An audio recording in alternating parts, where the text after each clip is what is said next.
Live. All right, welcome everyone. Executive Committee meeting, March 4th. And let's see. Can you do a lovely roll call, please? Ms. Kramer? Yes. Mr. Fisher? Here. Ms. Mail? Here. Mr. Michelson? Here. All right, thank you. Okay, did everybody have a chance to review the agenda? See. Any edits to the agenda as is?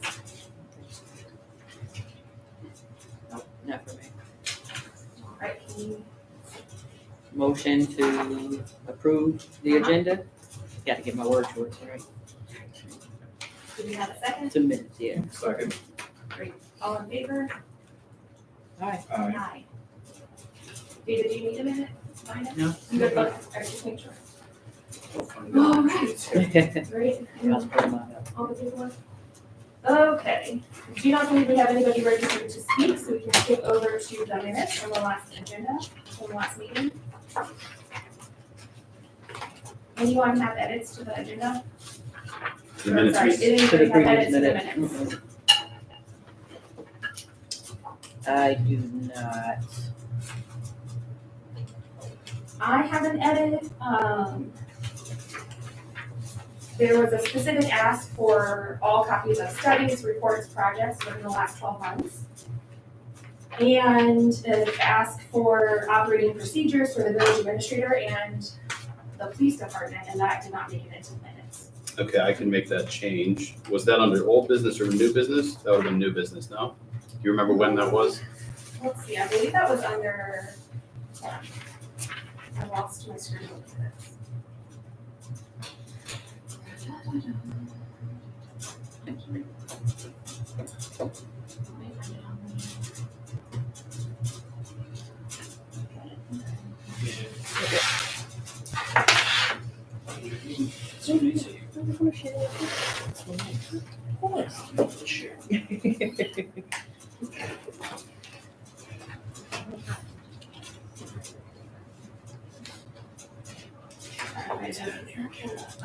That was under new business.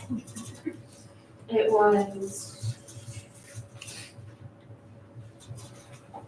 I can just put it there. If you want to tell me, can you just tell me the request again? yep, for all the studies, project reports, plans. Here, I can actually just send it to you. That'd be great. And I can just add that to the minutes.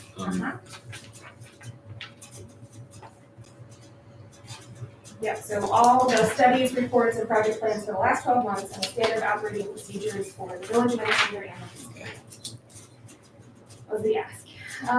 Okay, anybody else have any edits to the minutes? Nope. Can we get a motion to approve as amended? Motion to approve the minutes as amended. Second. All in favor? Aye. Great. All right, let's move on to the new business. That was second by Mr. Fisher, is that correct? Correct. And just as a point of order, because now I can't have anyone sign this, so it would have to wait until the next executive for people to actually sign off on these minutes. Just if you can send me that, before we send them out. I know there was less time this time around because for some reason the minutes didn't get sent out. I will do my best to send those. Sure. So today's Monday, probably by Wednesday, if I can. And then we can get those edits so that it's just all on the same page. Yeah, thank you for communicating that. Yeah, absolutely. And I own that. Again, that was sent to you on Wednesday, so That's but we okay. can, okay. All right, let's move on to tenant landlord legislation from the city of Cincinnati, and then we're reviewing the current ordinances we have around landlords. Did everyone have a chance to read the ordinances that we currently have on the books that I was able to find? They were attached to the last email. Yeah, I read the ordinances and I read Cincinnati's ordinance legislation, yes. I did not read the. National League of Cities? Yes, I did not read that yet. Opened it up, skimmed it, but. Gotcha. There. Everybody else had a chance to review? So which one's from Cincinnati? I mean, no, the one from Cincinnati, which one's from our village? So I did not copy them and link them, I just gave you the section numbers. from the charter, because the charters and all the ordinances is 555 pages. I didn't think my inbox could handle that.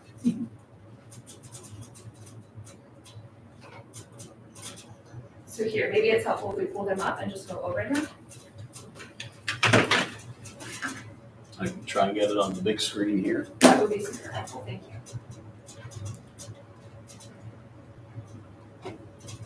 Fortunately, they were pretty short. Yes.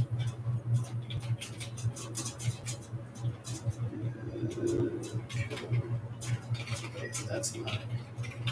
Let's just go there. Okay. What were the first seven?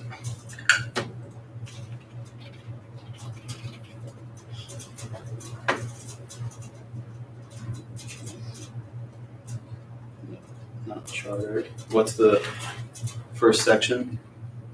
151. 151. Yep, got 15. 151.15. 151 is gonna be.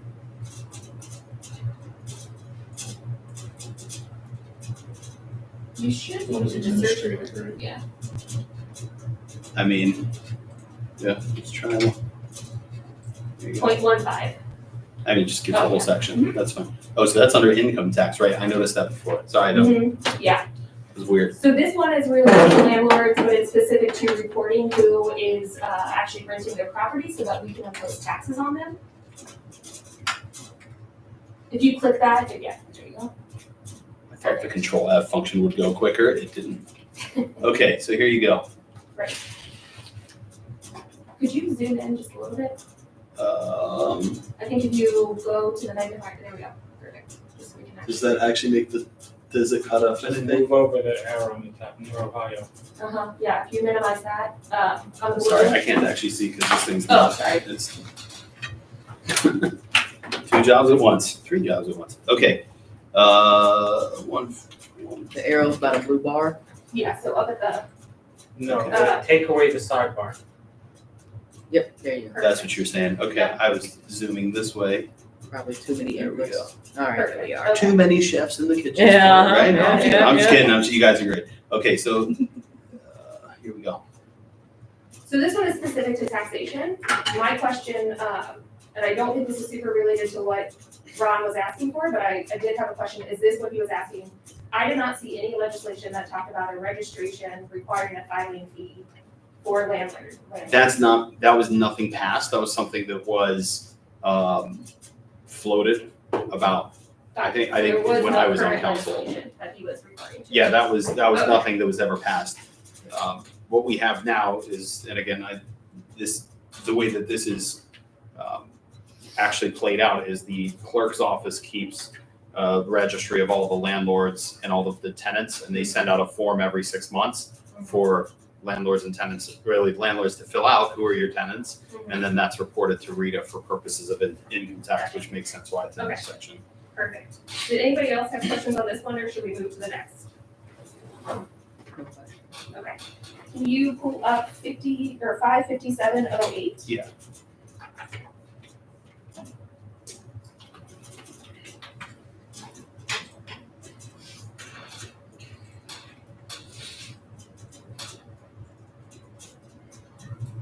Great, thank you.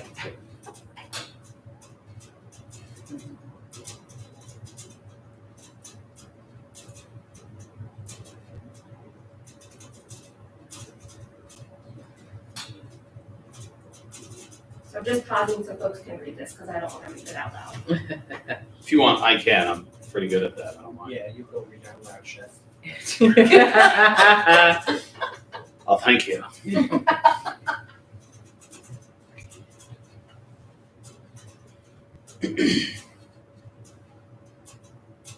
So basically, this is a protection for renters, that if they do make a complaint to the village, or they make a complaint to the police department, that they cannot be retaliated against, in essence. They can't be then evicted without good cause. So they can still be evicted for all the reasons that you can evict somebody, but they cannot be evicted just for making a complaint, in essence.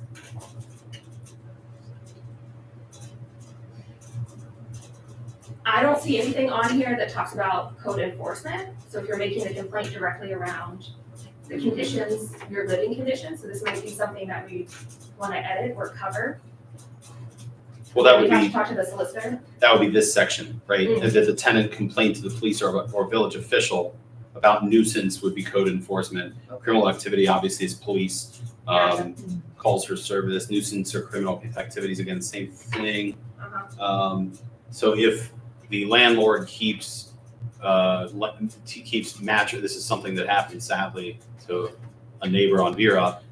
The landlord next door kept mattresses out on the front lawn towards the dead end, I think. And then one of the tenants complained to the village that the landlord hadn't removed the mattress. So any retaliatory, Right, eviction or whatever else, right. raising their rents would be a violation of this. What the landlord did was he just dumped it on someone else's next door. property. Right. Mhm. Got it, okay. That's how I found out about it. Okay, So that's this one. You want the next one? yes, please. Okay. 72901. And that's 0102 and 99. Correct. Okay. So let's see if I can get them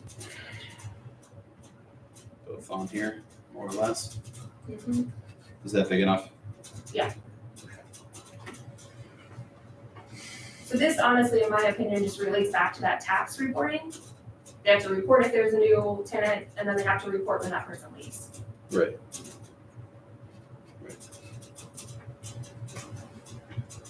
And then can we see 99? Yes, indeed. Was that 720? 729.99.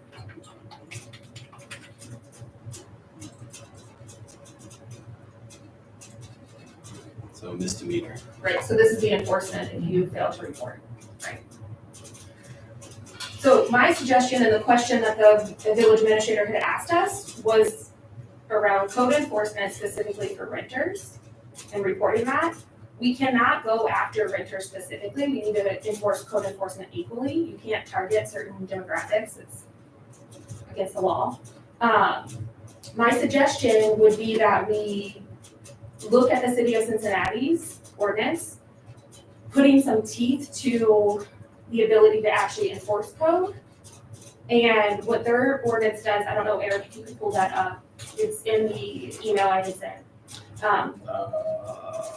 That might be hard because I don't have Okay, access that's to that fine. and I don't want to open up Ron's email. Yeah, Let me see if I can.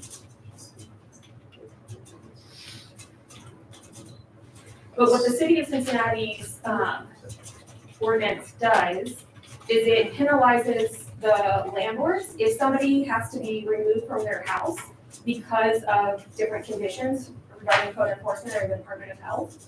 That the village of Buck Manor is now not responsible for those fees. It would then put that back on Close that for The- a second, sorry.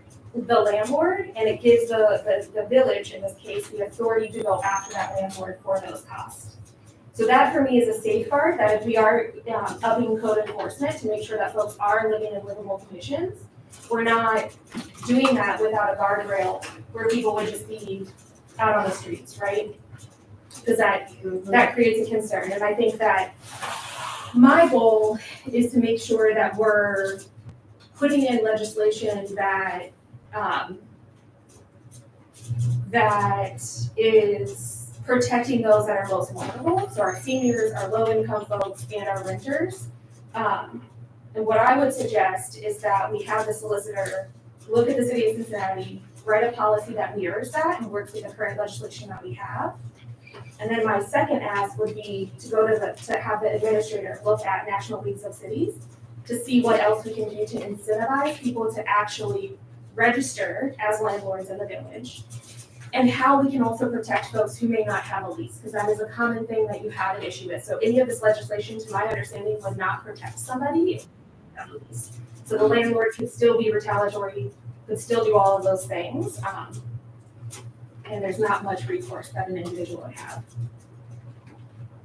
I'm sorry, I'm trying to do too many things at once. Can you tell me what those asks were? Again, I can email it to you. that would be great.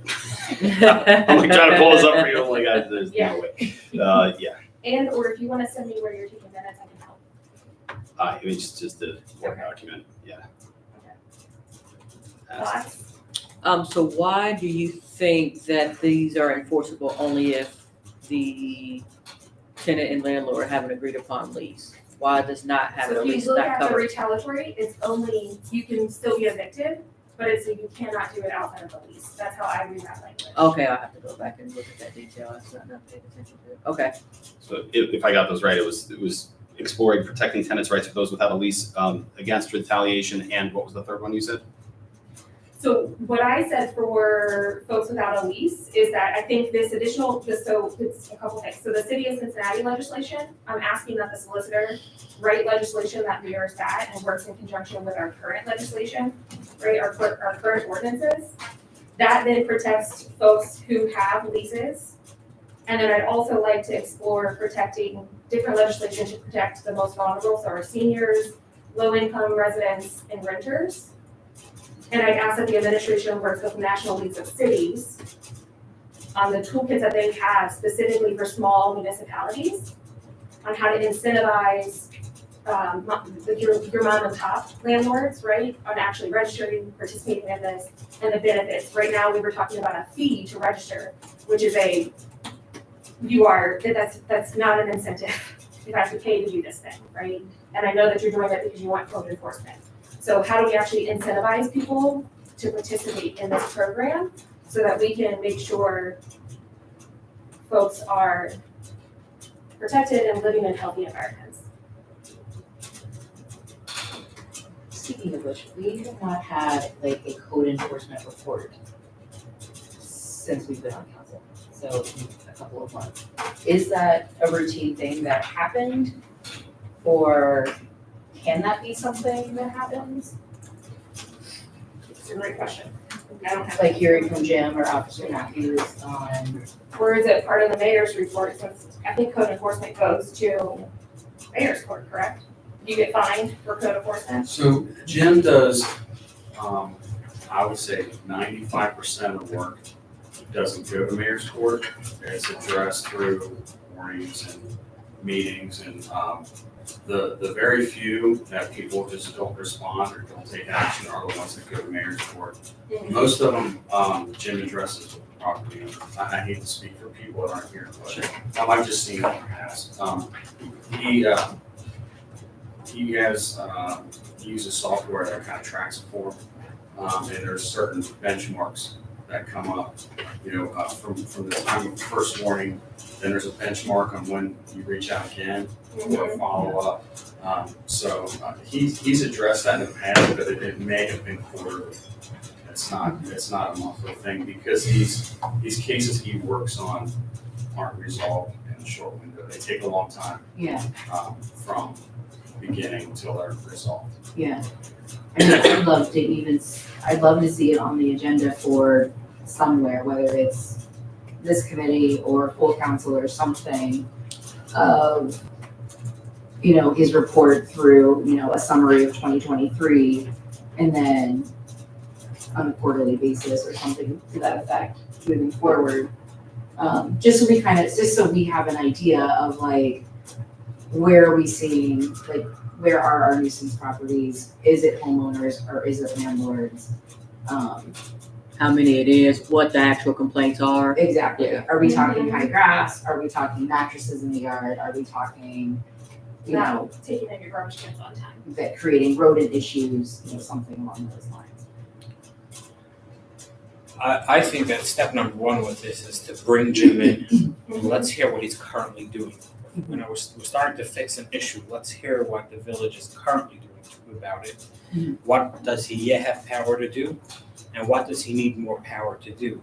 Right? For us to come in as outsiders, I had a talk with him today trying to figure out where does he need help and what could he currently do.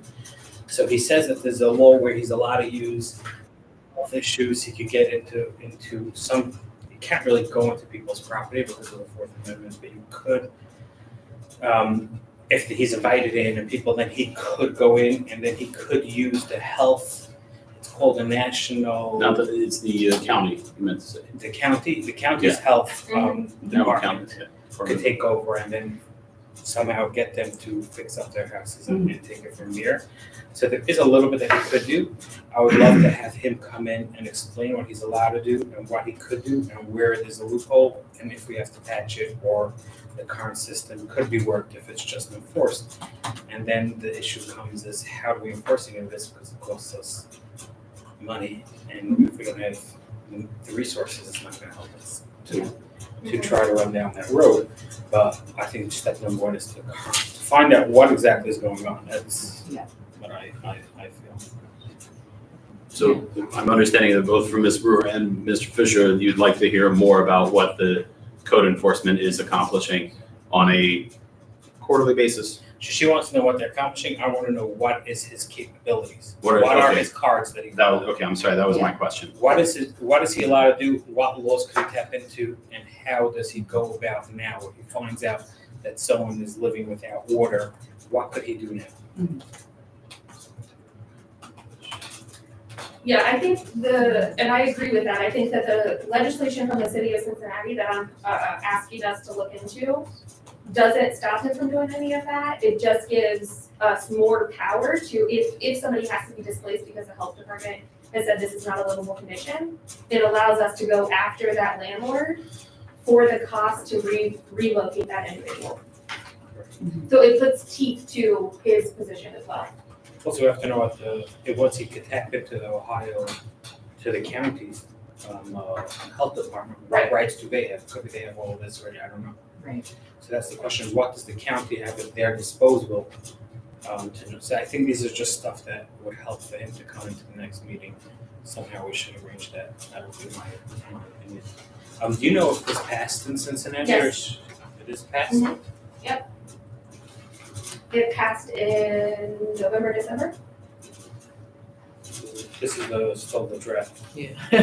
That's what they had on their minutes. I could have emailed and asked for the finalized copy, but If you don't mind, it would be helpful for the minutes, just so we know what we're referring to on the city of Cincinnati. I mean, we have the you mean like document. because it doesn't have an ordinance number? Correct, it doesn't have an ordinance number. Okay, I can follow up with that. Yeah, I'm definitely seeing this process as like multifaceted that we can be working on like concurrently, right?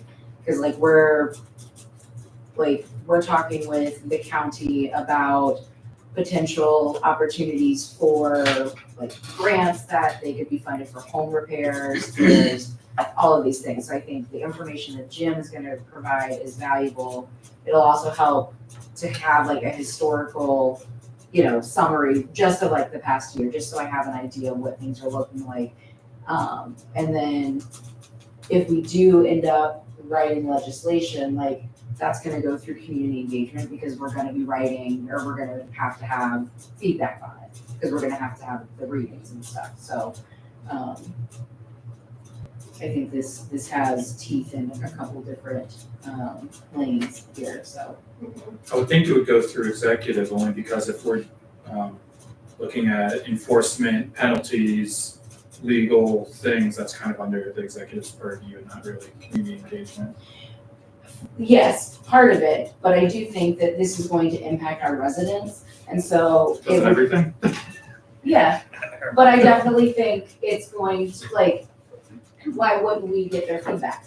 Oh, I think we can get their feedback for sure. I mean, I'm not saying we don't, I'm just saying what's the proper channel to effectuate everything and what's the proper purview and overview.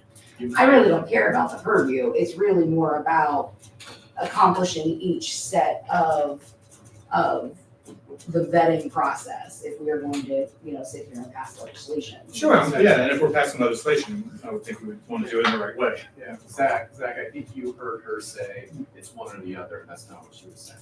Yeah. It's a Oh. parallel thing that we're getting Sure. input through Yeah. community engagement. I'm talking partnership. Yeah, no, Like, for sure.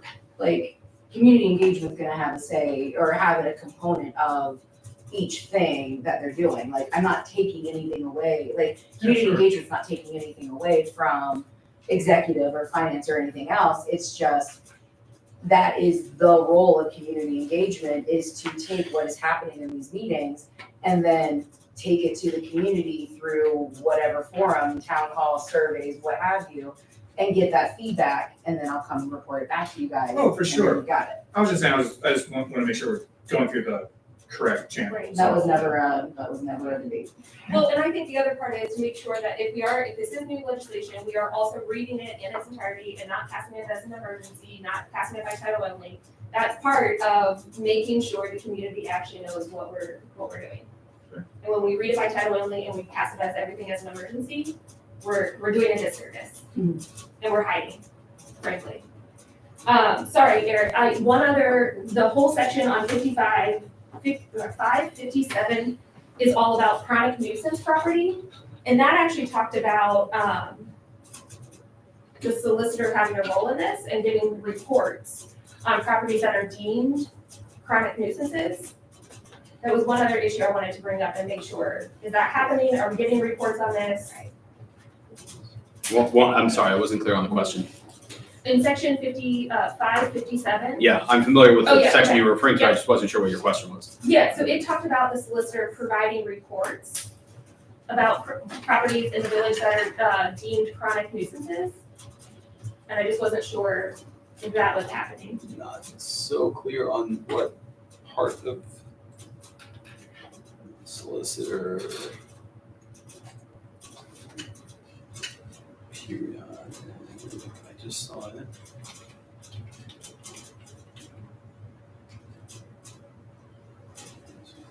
It's 5707 is status reports to village council. I don't know that is, I mean, it could be that was done at one point. I don't think that was being done. That's not true. I remember we did that for a while. I'm just trying to remember when the last. When it's occurring, he'll report to council. I don't think he prepares a document. I think it's, report, like, when I speak about mayor's court, it's just that's my report to council. I don't think, when we've had one, the most recent one, there's some properties on Stover that are being addressed that are a major problem. The one before that was at 6258 Graceland. And I don't remember reports being presented. I think it was more updates on status where it is in court. Okay. Things like that. I think that's what the report might be. Yeah, It's so from this talks experience. about monthly reports to executive committee. Yeah, it could be that it was just, I mean, the rest of that is unless the committee determined the report was not necessary. I don't remember it being monthly. I remember it being periodic, and whenever it was major nuisances that had repeated, that those had been brought up for discussion, but that's my recollection. Could we ask the solicitor to perhaps just include in his legal memo for council, like specifically say there are no updates on this? And at least that way it's not that we're forgetting, instead we're just acknowledging there's nothing to update. Cool. All right, so before we move on from this topic, I had suggested reaching out to the solicitor about mirroring this city of Cincinnati.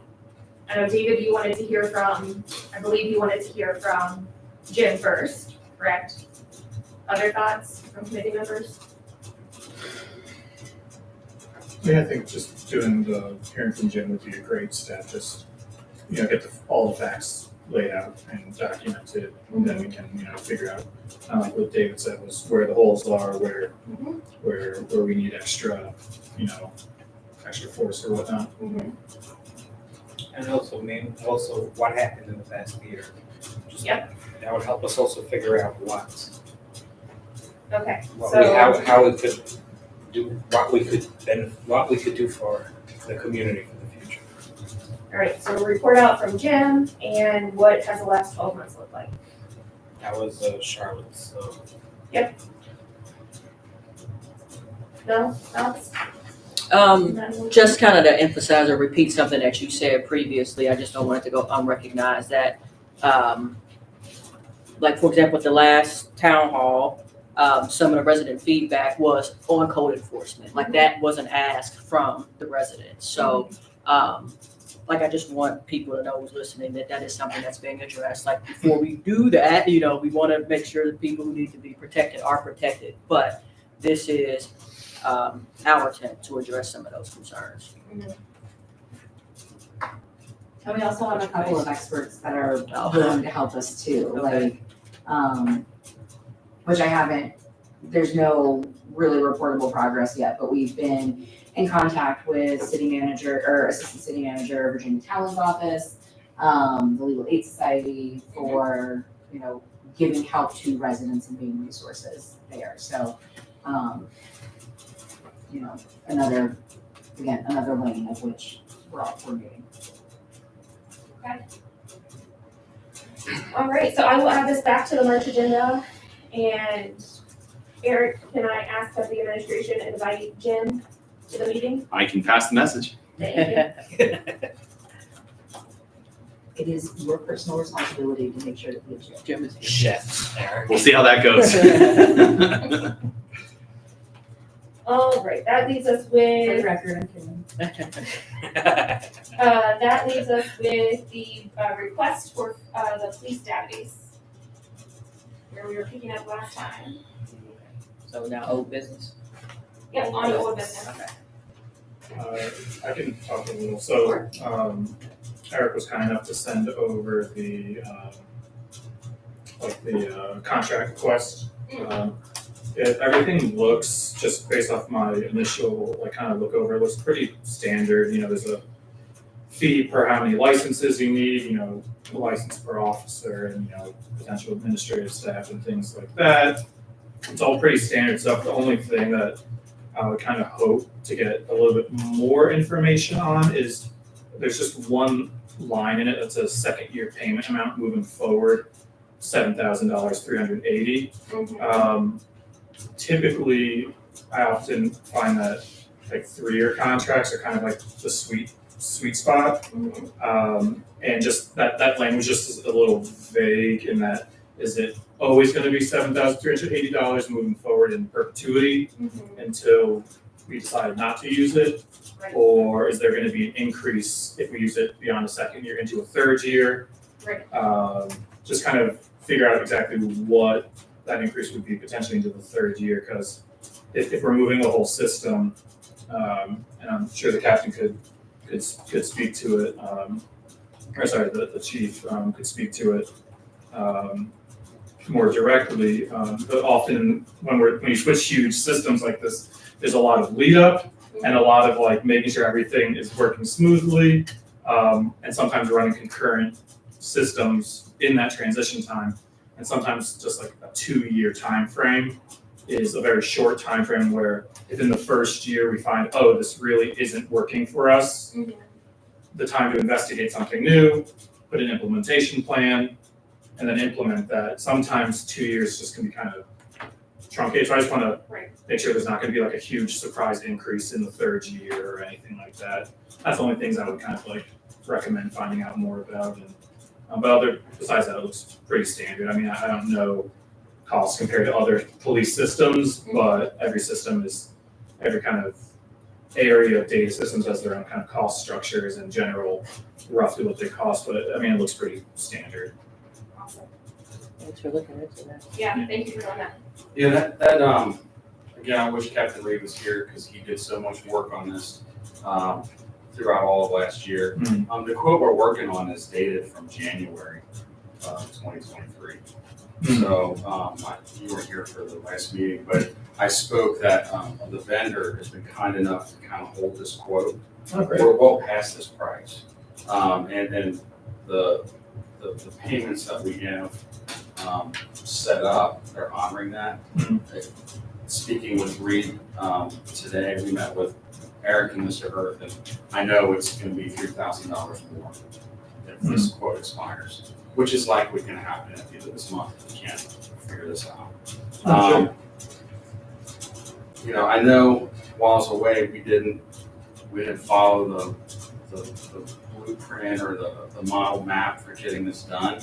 But what we've learned, in this time I've come back, and Captain Reed reiterated today, we missed out on a $238,000 grant that would have paid for an officer, a vehicle, and overtime to address a lot of the auto thefts that were happening here. And that kind of impact to our budget, which is as tight as it can get, is humongous. Mhm. On top of that, the time an officer spends, and nobody wants to hear about getting a ticket. I hate it. I get nervous if there's a police officer behind me when I'm on vacation or whatever. But when an officer stops a vehicle, we have in-car computers that are tied in through the county. We get information back and driving history and warrants and criminal history and all that kind of stuff. Our reporting system is completely separate.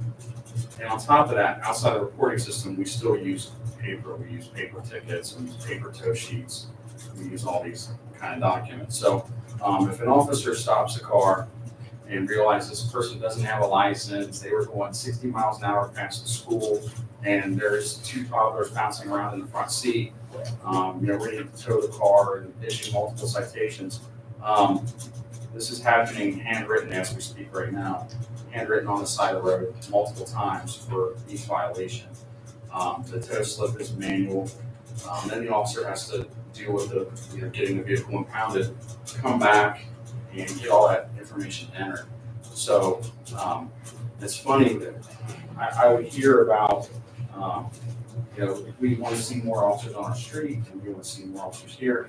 Well, the issue becomes the busier we are, the more we get pulled into the office because we have to enter all of our records. And I'm guilty of it. I want to get done as quick as I can to get back out there. These guys are doing that, they want to get back out there. Now, if we have Sundance, when they call that vehicle in, the vehicle comes up on the screen and they stop this car with this plate. So if they decide, okay, I need to issue a citation, they verify the plate, they verify that's the vehicle, check, okay, is that the driver? Yes, you select him, you select ticket, print. And it's done. It's in the record system too. It's complete. Are you towing this vehicle? Yes.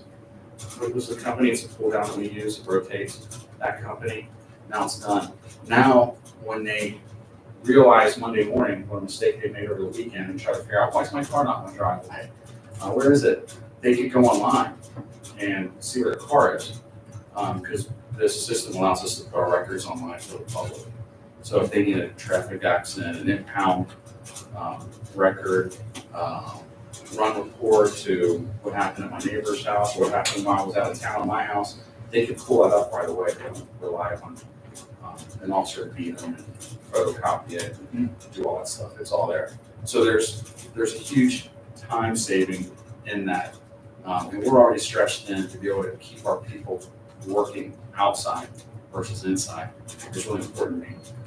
Some of our guys that have worked with the system before can't say enough how much time it saves, how much more efficient they are. Like I said, we do our best with our budget. We've cut, Eric, I don't know, $60,000. It's been cut out of since last year. operating stuff that would cover things like this. We're paying our people first, which is the most important. I'm always going to do that, but we still have needs. We do our best to supplement that. We're chasing grants. We do federal reimbursements for things. We share with funds seized from really bad people to help us out with things. But at some point, we still have to operate. Oh, totally. Like I've said before, I don't mean to just keep pounding on this, but this need's not going to diminish. It's not going to get cheaper. It's going to get more expensive.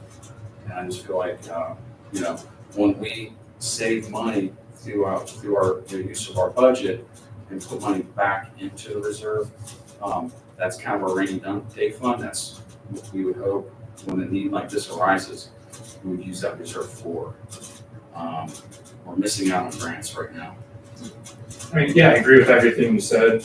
I don't think, I think time savings are great. The people actually using it, if they're saying that's wonderful, I think that's great.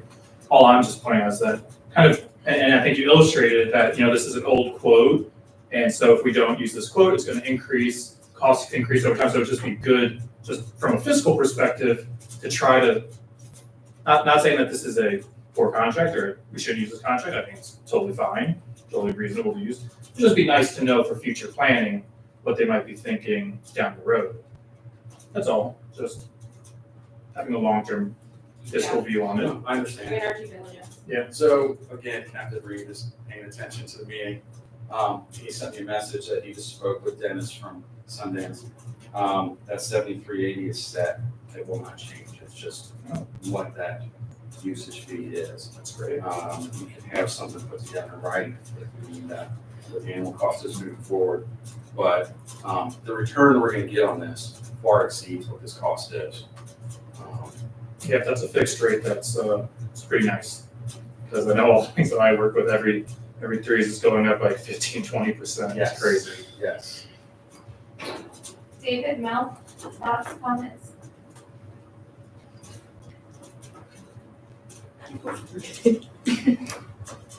You go ahead. No, I definitely hear the need for it, and technology, we like the new cool stuff as human beings for ourselves.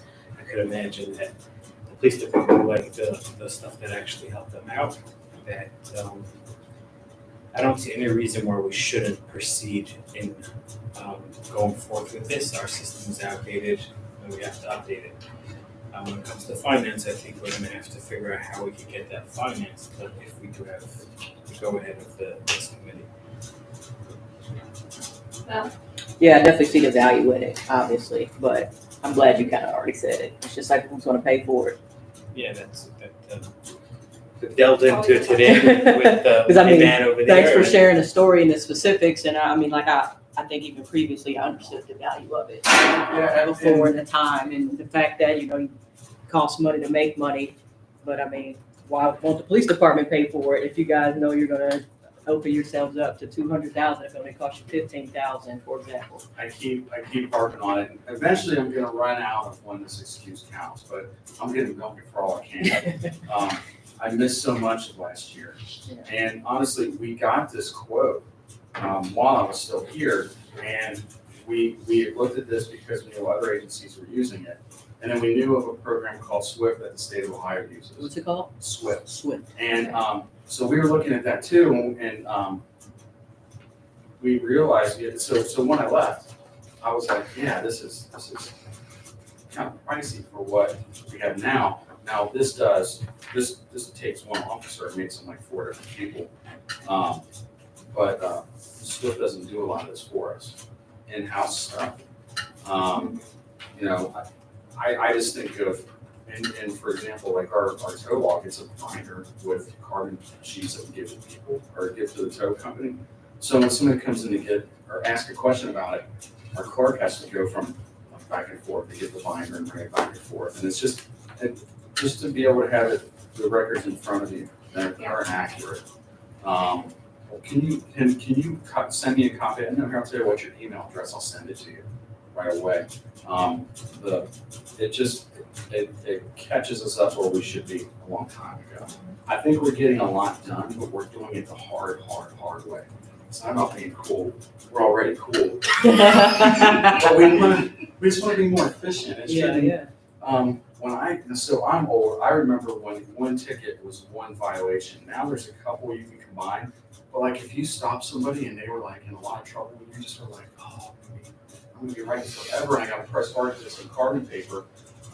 Then we got to these citations where the most common things are selectable, so they can be on one citation.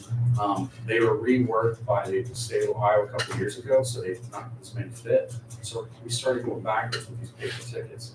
And again, the paper tickets are like when we order them, I think the order's over $2,000 every single time, just for these documents. Well, we could buy a box of 40 rolls of paper for the new system. It's like $100, and it'll last us 1.5 years or 2 years. There's going to be savings we don't realize we got until we get it. And then we'll get grants, and we'll come here, with marching band. Tell everybody about the grants that we weren't eligible for as we sit here right now. That's where. No, I appreciate you sharing, and I think none of us disagree that the software is needed. It's more just about making sure that we're doing our due diligence, answering questions, and then also making sure that we're following the process. I know the legislative memo came out last council meeting where nobody would admit where that came from. And we're not following the process of going from executive, us giving the go-ahead, and then going to finance, because I think it is an issue of where's money coming from. Yeah. The reserve is not an endless bucket of money. And I think our current budget, we're already dipping into the reserve just to make sure that we're even this year. I So understand. that is a concern of mine, and also just making sure that we're following the process. This should have, you had this quote, and I appreciate you sharing that you had the quote in January of last year, and you were out, but Captain Reed should have made sure it got in the budget, because otherwise, on paper, it feels like it was left out of the budget, because you knew you could come in January and get it out of the reserve. Oh, I'm not saying you're doing that, Yeah. but that's how it reads on paper, right? yeah, that's, Like that, because you came to us with 3 requests for funding immediately in January.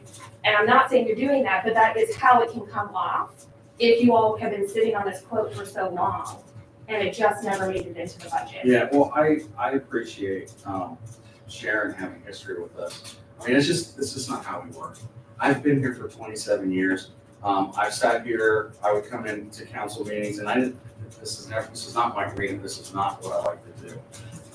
But I would come into some of the year-end meetings because employees talk, and, there would be questions asked, and, Ms. Cheney could probably remind, asking near the end of the year, what's our bills for this month?